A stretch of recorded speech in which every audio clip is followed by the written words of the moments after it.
Salut à tous et toutes. Dimanche, unbox, mais une fois n'est pas coutume, ça va pas être une RC, c'est lié à la RC, directement. Et vu qu'il n'y a que les imbéciles qui ne changent pas d'avis, normalement, il paraît.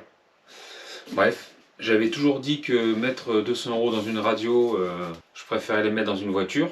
J'ai contacté Hervé, lui disant que je cherchais quelque chose pour la R5 Turbo, parce que j'ai des soucis au niveau du freinage. J'ai beau y aller tranquillement, la voiture ralentit, mais dès que je mets un petit coup en trop, d'un millimètre, ça joue vraiment au millimètre, elle pile et il se passe ce que vous avez vu ou ce que vous allez voir au circuit de Bao. Je ne sais pas quand celle-ci sortira, quel dimanche. Donc j'ai cherché à régler. Alors j'ai demandé à PLS, il m'a dit de voir l'exponentiel. Donc l'exponentiel, c'est directement sur la radio.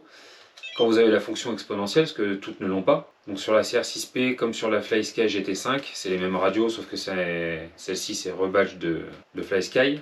Il suffit d'aller sur la fonction exponentielle, vous réglez sur le frein, et en fait votre frein va être progressif au départ et aller en flèche. Plus vous allez aller sur la gâchette fort, plus le frein va être costaud.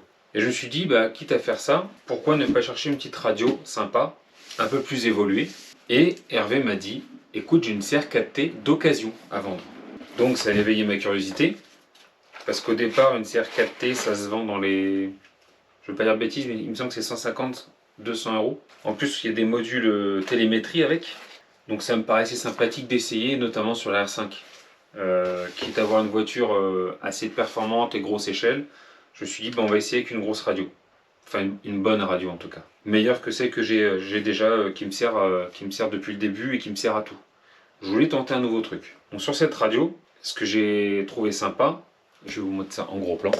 Ce que je trouvais sympa, c'était de pouvoir faire différents réglages.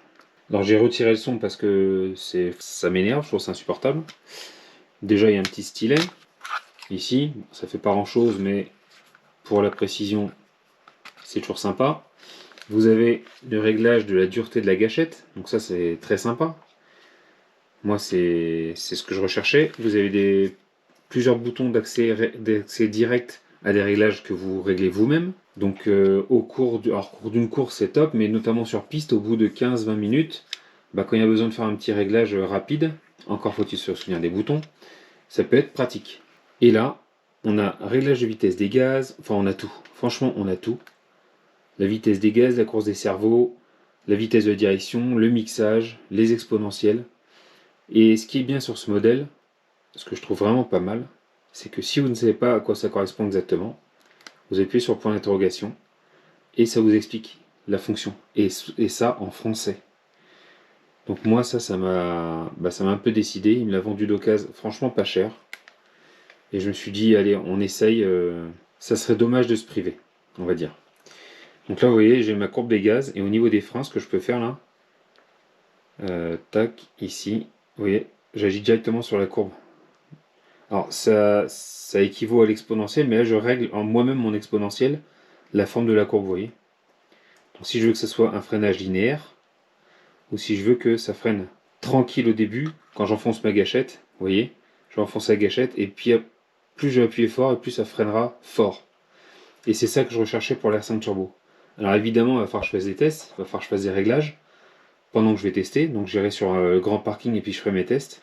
Et ça, je pense que comme ça, je serai plus efficace, notamment quand je retournerai à Bao, parce que je vais absolument y retourner. De les avoir vus piloter puis maîtriser comme maîtriser leur machine, franchement, ça m'a beaucoup plu et j'ai envie de progresser, clairement. J'ai vraiment envie de progresser.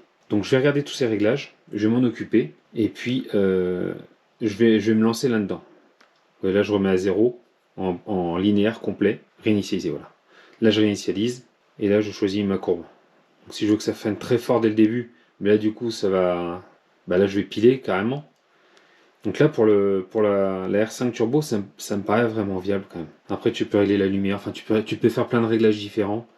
Ça peut servir également au thermique. Il y a des trucs dont je ne me servirai jamais. Par exemple, le starter ralenti, je m'en servirai jamais. La coupure moteur, je m'en servirai pas. Là, il y a un mode bateau, mais là, il faudra que je reprenne des récepteurs. Donc pour l'instant, là, j'en ai qu'un avec. Récepteur 4 voies, et puis en haut, c'est pour le bind. Et puis là, c'est pour la télémétrie qu'on branche directement dessus. Et au niveau de la télémétrie, Alors je vous avoue, j'ai pas super bien regardé pour l'instant. Donc là, c'est la tension de la radio. Et quand le récepteur est branché sur la voiture, on a également la tension ici. Donc ça, c'est vraiment top. Bon, là, faut que je découvre la radio. Je vous la montre. C'est une présentation rapide hein, pour ce dimanche. Je ne prétends pas du tout connaisseur, vous le voyez hein, à ma présentation, je ne suis pas du tout connaisseur dans le domaine. Les subtrim, on sait ce qu'on a sur toutes les radios, les expos de direction, de gaz dédiés, le point neutre, l'ABS, on peut même se servir de l'ABS. Alors j'ai jamais testé, mais ça me fait un peu peur l'ABS sur la piste. Déjà, enfin quand je pratiquais la moto, je retirais l'ABS. Ça a plus tendance à être dangereux qu'autre chose sur une moto. Et là, voilà, on peut dédier chaque bouton à une chose, à une fonction. Donc, vous voyez par exemple là en haut, trim de direction. C'est sur la trim de direction. Donc là, quand j'appuierai ici, hop, quand j'appuie là, voilà, on le voit en bas là, le petit potentiomètre ou le petit bouton là, le petit curseur se déplace pour régler le trim directement. Donc ça c'est top. Hein. Franchement, je suis une fois que j'aurai cette radio en main, je pense vraiment que je vais m'amuser beaucoup plus encore avec la MCD. Là, je me suis bien amusé avec à Bao, mais ouais, ça m'a fait mal au cœur de l'abîmer. Même si elle n'a pas grand chose. Hop, je vais vous montrer. Pour l'instant, j'ai toujours la trace verte, j'ai pas encore acheté le nettoyant sans acétone. Donc voilà, j'hésitais un petit peu à vous le filmer, cette unbox, parce que je suis pas trop connaisseur. Enfin voilà, je vous apporte pas beaucoup de choses sur cette unbox sur une radio. C'est juste pour vous montrer ce que je me prends et j'essaye en fait. Je veux faire des essais. Je trouve ça intéressant. Je vous ferai mon retour également. Est-ce que ça vaut le coup d'investir un peu plus ou pas? Alors forcément, pour un type d'utilisation donnée, je pense que oui.